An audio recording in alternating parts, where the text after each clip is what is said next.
the main thing around stablecoins is you shouldn't need to know you're dealing in a stablecoin. Hey folks, Flo here with Blockchain North at Consensus 2025. I'm here with Harbind from MNEE. How are you doing, Harbind? I'm doing great. It's the last day of the conference. A little tired, but some very good connections. The conference was amazing. And you guys have a lot of news to share, but we'll get into that in just a second. Can you tell us a little bit about the company, MNEE?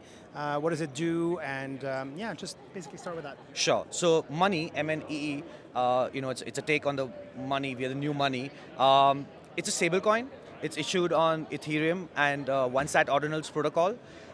We have hit a 25 million market capitalization right now, growing very actively, and getting listed on a few exchanges and a lot of things happening with the coin. But yeah. Yeah, hey, we need more stablecoins. Very important. One of the biggest use cases in crypto, frankly, isn't it? Yep. Stablecoins is actually getting mainstream adoption right now. So one of the things at this conference, what changed for us really was we were not going to people saying, hey, integrate stablecoin in your platform, but people were actually coming to us and say, how could we integrate stablecoin in a platform and leverage out of it, right? The question was turned around. People were asking us, like, what do we do next to get integrated with you guys? So what's the answer to that question? Well, we have a whole API developer docs ready to go. We hand them over to our customers and they just basically integrate that. Effectively, we as an issuer, we mint the token. It's listed on other OTC desks like Stillman Digital, Enigma. They're trading it. It's listed on a few exchanges as well. You can purchase it off the exchange. You can purchase it off the OTC desk and use it in your applications. So I hear you have some announcements, some new partnerships right here at Consensus. So what are those? So very exciting news. We're coming out on Fireblocks. For money is going to be supported on Fireblocks for the one-sat ordinals protocol. It's a huge step for us because the entire ecosystem is majorly on Fireblocks. So that's huge. There's another wallet called Handcash, which is the Web3 wallet. They have integrated the one-sat ordinals protocol, so now it's open to gaming and other kind of stuff. So that's amazing. Yeah, and we're getting listed on a few exchanges. I can't take the names right now because we're still in the middle of the integration, but that news should be coming out in the next few weeks. And I understand you recently completed your third-party attestation for reserves in Wolf & Co. Yes. To be honest, I don't even know what that means. So as a stablecoin, effectively we are backed by US dollars, and the people need to believe that the US dollar is actually there. Like we're not swindled the money away and run away with it, or or lend it out like a bank does or something like that, right? So what we actually do is we take the collateral and we invest it in T-bills, and that's how we make money, right? But to show the people that the USD collateral is actually there, we get a third-party independent auditor to come in. They check the reserves. They see, okay, what's the circulating supply of the coin? 25 million. Show me the collateral. Okay, that's great. It ties up. So and then they publish a report. And so people, they don't have to get into the details about where's the collateral, how is it being stored or whatever that is. The audit report gives them that, the attestation report gives them that details. That was actually very clear. Thank you very much. What is the biggest sort of trend or factor that you are watching carefully because it will impact your business and it will impact crypto over the coming years?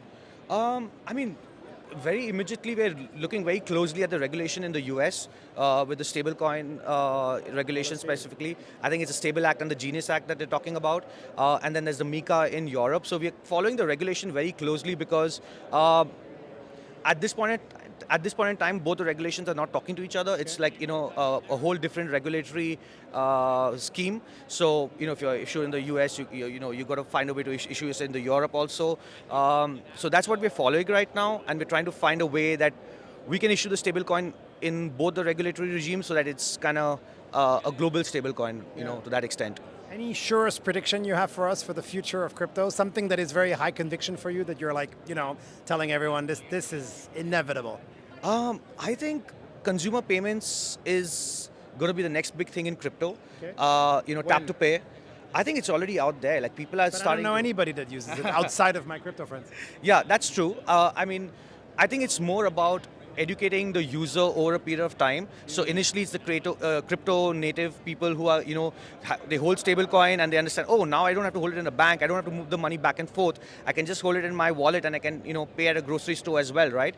But eventually as the regulations come out in the US, we expect more and more banks to get in, we expect more and more bigger players to get in, and that's when we that's when I think stablecoins will get more mainstream adoption, because for us, the main thing around stablecoins is you shouldn't need to know you're dealing in a stablecoin. It's like, it's just the underlying technology, right? You have to abstract away everything blockchain Someone related. makes a bank transfer, they have no idea how They that have happens. no idea about Swift, about Fed, about all this kind of stuff. Doesn't matter. Yeah, exactly. Like so, that's exactly the way that we want to think of money. So one of the features that we're going to come out with on money is that you can text money to each other via SMS. So you don't have to have a wallet. You don't have to have. We take care of all of that through SMS, right? It's going to be out pretty soon, and then hopefully one day we're going to have a card linked to that, so that you can SMS people money, and you can actually go and pay at a grocery store using that. Are you able to project 10 years out what money could potentially look like? I mean, it's hard. Crypto is so fast-paced and it's such a long time. But is there a vision in your mind or in your leadership's kind of plans that that's the kind of company you could become?